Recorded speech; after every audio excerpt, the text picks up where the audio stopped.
All right, so now that we've got our plan for our game done with our vision document, or I guess I shouldn't say a game, our plan for our scene that we're going to make, our immersive town, I'm going to start adding actual player character art. And so again, I went back to Mixamo. I've logged in and I'm just going to choose a model. For my game, like I mentioned, I'm going to be doing like some kind of zombie situation where the player's in like a little refuge where other characters are hiding from the zombies, essentially surviving together. So I think this character makes sense for me. She's believable. That's kind of the main thing I'm going for. And there's like a lot of other characters that kind of match this art style to work for other NPCs that could be around. Not just the zombies, but like the humans. So this one's going to work for me. So what I'm going to do is I'm going to choose download. I'm on the characters section right now. And I've selected my character. I'm going to hit download. And you can choose for Unity, since this is a Unity project. And then you can just leave that at T-pose. That's fine. So I'll hit download and see how that works. All right, so you'll see there's actually like a shay.fbx down here that I've downloaded, but I wanted to go over like another issue that sometimes I run into with Mixamo. I don't actually know how to start over. Like maybe there's a way to do that. Like I just don't know how to clear it, basically. So maybe I'm done, or maybe I'm dumb, or maybe this is just bad. I'm not sure. But luckily there is like a pretty easy workaround. So the issue would be like once you've found a character, if you click on like an animation, and you actually aren't trying to download an animation, you just want to download this character. And I go back to characters, and even if I pick a new one, it's still going to have that animation playing. You'll see it. So at that point, when I hit download, it's like a little bit different. It doesn't quite look the same. So the workaround for this, as far as I understand it, would be to find the T-pose animation here. So I just searched T-pose, and you can select it there. And now we have our character just in a simple T-pose animation. And so if I download this, if my goal is to just get a new character model, and I'm not trying to get animations here. So if I choose T-pose and download, this time what I'm going to do is make sure again it's on FBX for Unity, and we want to make sure that in this case, since we're trying to download the model, it's important that it's with the skin, and we can leave the frames per second at 30, and I would download this one. So if you already have it playing in animation, my recommendation is to choose T-pose from the animation list here and download your character in a T-pose, and that will make it suitable for implementing in Unity. All right, so anyway, I don't really need this character. I'm just going to ignore that, and my goal is to replace this pink robot thing with that Shay character that I found. So I just want to run my game and kind of verify that it's working again, because I haven't looked at it in a little bit. Seems good to me. So the next step, I'm going to go in the project window down here. Again, if your stuff gets messed up in the top right, you can go to default and it'll just kind of reset everything.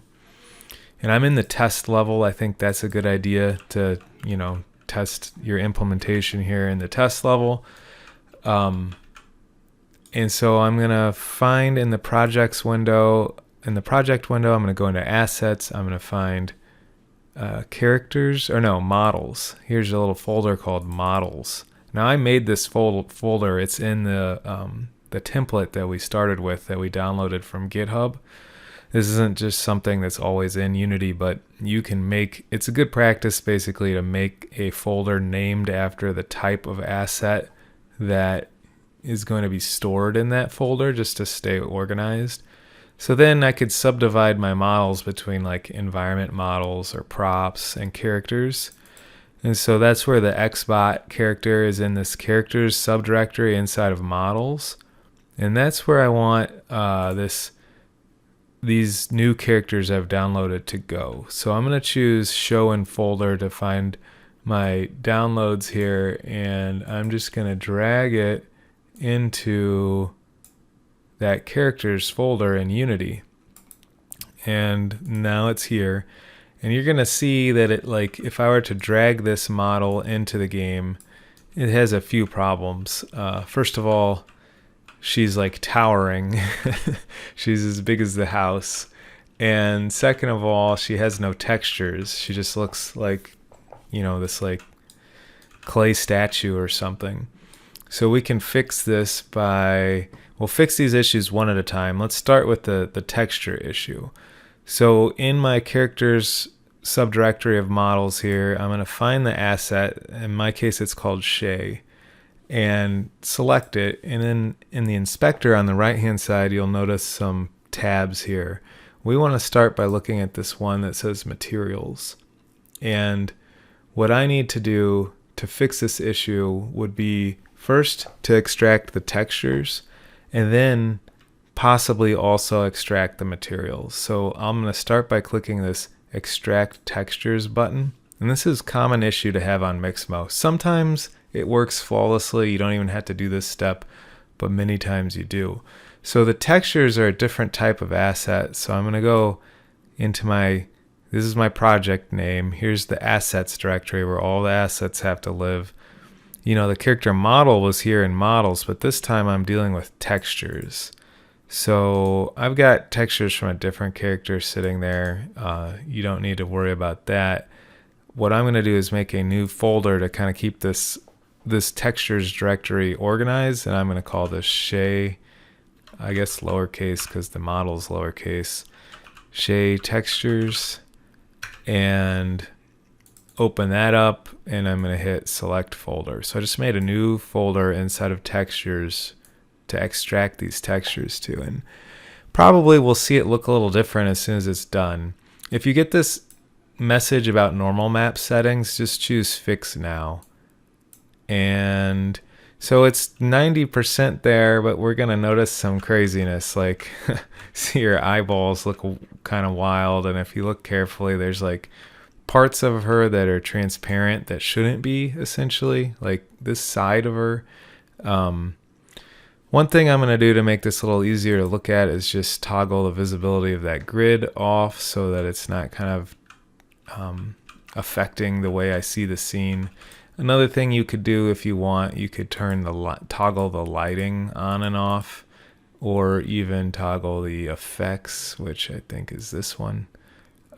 So if you turn the effects and the lighting off, you'll be able to see things pretty clearly. Like if we have that fog on there, and like sometimes it's hard to see basically. And anyway, so I'm going to turn all that off, and I can see that it's still messed up. So that means in this case, since it is still messed up, I need to do the next step, which is extract materials.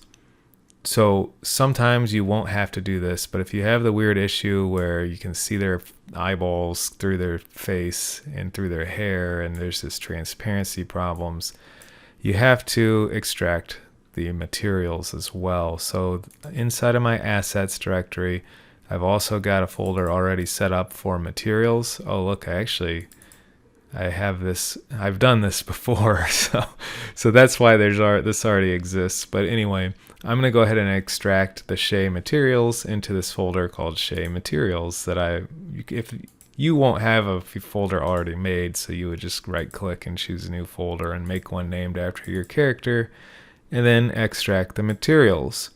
So basically textures are like the 2D Photoshop, art files that like represent what the model should look like if you were drawing in the colors and the patterns on it. So that's why when we extract the textures, it no longer looked like that blank white gray model. It added colors and stuff and such, but then the materials help the game engine understand like how to render those textures, basically. So how they interact with light, whether or not they're transparent, do they have reflections, stuff like that. So now that I've got the materials extracted, I can go into the folder where I extracted them, and basically I need to select them all. So you could, I think what I'm going to do is just, if you move this slider all the way to the left, it gives you a list, and then I can hold shift and then select all of them at once like that. So like I clicked the first one, I held shift, and I clicked the end one to select them all. Now my project, this template that we've been using, is using the Unity 3D with Extras project template, and this might work a little different if you're using one of the, scriptable render pipeline templates. So mileage may vary. I'm confident it could be made to work, but I'm not confident it's going to be identical to what I'm doing here. So if I change that to opaque, yeah. So if I change the rendering mode to opaque with all of these selected, then I don't know if I have to hit apply or not. I'm going to try clicking off. Yeah, I don't even have to click apply there. So now Shay looks correct. So just to review those steps, we had to extract the textures, we had to extract the materials, and then we had to change the materials transparency value to be opaque, because that's why we could like see through her face and see the eyeballs and stuff, because they're incorrectly set to be transparent.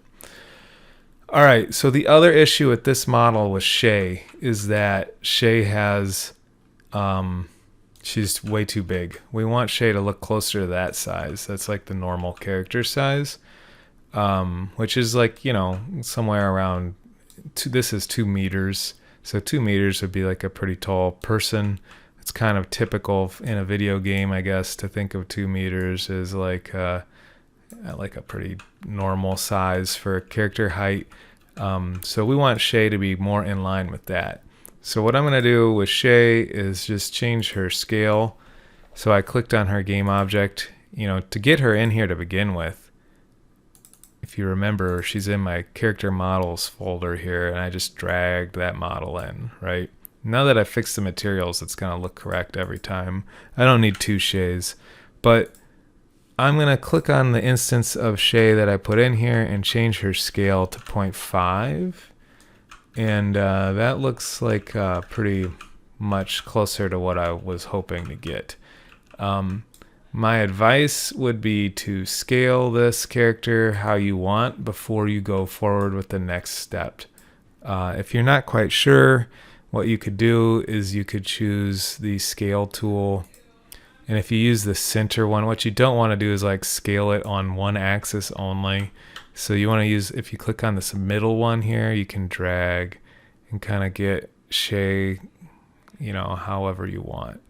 So now Shay's like about the same size as this character, so maybe that's cool. So it's a little bigger than 0.5 scale, but it's all going to depend on your model. If your model doesn't need to be scaled, that's awesome. So I kind of picked one that I knew had like every problem, so that we could go through how to fix anything that might pop up. Now the last step is making Shay work like a character instead of just like right now. If I run the game, Shay's just like stuck in a T-pose. So we want to control Shay and not the robot. So what I need to do, I'm going to go to my robot, and if you expand the robot, you see it has this one thing that says it's been added, and it says player character. So remember my robot, if I drag that out and I look at it, it has all the same things except it's missing this player character. So what we need to do to make Shay controllable is add one of those player character objects as a child of Shay. So I'm going to delete the new robot. I'm going to, I think, just like disable, so uncheck the Xbot in the inspector to kind of temporarily get rid of it. You'll notice it's like no longer as bright in the hierarchy list here. And I'm going to go into my assets. I'm going to look in my prefabs. And this starter set has one prefab inside of assets prefabs, and it's called player character. And so what I'm going to do is just drag this thing onto Shay. And so I can see there's some issues, mainly related to the scaling. So because we scaled Shay down, it's going to impact the scale of this object that we put on it. So actually what I'm going to do instead, if your character's not scaled, I think that's going to get you really close. But what I'm going to do instead is I'm just going to throw this player character thing into the world, which probably makes it come in at 0, 0, 0, which is just over here. It's into nothing. And I'm going to then, at that point, drag it onto Shay. And that, I think, is going to preserve its scale so it doesn't shrink down like it was too small. But the problem now is it's like offset really far from Shay. So you can see that once we've childed it to Shay, so it's, if we collapse Shay, it's like hidden. The player character object has a different scale and a different position. So it's changed its scale to offset Shay's scale, which is what we want. But what we don't want is this position to be crazy. So I'm just going to change the position to 0, 0, 0, because the position is relative to Shay now. And so we want it to be exactly lined up on Shay. So we make it offset by 0, which is right in the middle of Shay. And now it's pretty much good to go. I might shrink if I wanted to make my collision like more accurate. I could find the character controller on this player character thing and adjust its height and its center. So if I change the height, you see it gets smaller. The problem being that it scales from the middle instead of the bottom, which is kind of annoying. So I have to change the height, but then I also have to change the center, which in this case would be the Y value. So I want to move it so it's kind of like right on the floor. And really now it's too small. So I don't know, something like this. And I'm just kind of eyeballing it. Well, what I don't want is it to be going through the floor, which I think it kind of is. So I'm going to lift it up just a little bit. Something like that. That looks pretty good to me. So let's see how lucky I am if I run this game and see if it does what we hope. So I can see it doesn't. So there's a couple steps we're missing. So first of all, I need to go back and relocate the Shay model. And this time I'm going to choose rig. And I'm going to change the animation type on my model to humanoid. And then where it says avatar definition, I think I'm just going to leave it on create from this model. So you have to change it to humanoid and then and leave it say create from this model for the avatar. I'm going to leave everything the same and just hit apply. And that's half the battle. Now if we look closely at the Shay model now, it has added an animator to it. And what we need to change next is the animation controller. So if we look at Xbot, we can kind of see a guide of how to set this up. Or so I thought. Actually, I lied to you again. We don't need to do this because I came up with a crafty way to assign this when the game runs. So let's see if that works if I just hit play. Yeah, what do you know? So you can see it actually did assign the right animation controller once I started the game, or quote unquote at runtime. Normally you would have to fill this in with whatever you wanted, but in order to make this easy, I kind of set up the code to load this in automatically. And so now I can walk and things like that. There is one small issue you might notice. If I were to say, I think it's most noticeable if I just hold like right or left, I can kind of see some like jerkiness in this animation. Well, not when I pop on top of the thing, that's expected, but just like this, I observe some jerkiness. And we can fix that if we change the update mode of the animator component that got added to our character when we switched it to humanoid. And I'm going to change it to animate physics in this drop down. I probably should have wrote some code to do that for you too automatically, but I didn't think about it until now. I'll have to make a mental note about that. So now you can see if I hold right or hold left, maybe it doesn't come through with the lower frame rate video, but it's much smoother for me. There's no jerkiness. And so now I have my custom character art in for my player character. Now that I got that working, I think I can safely delete the Xbot from the scene, and I'm going to save my test scene here.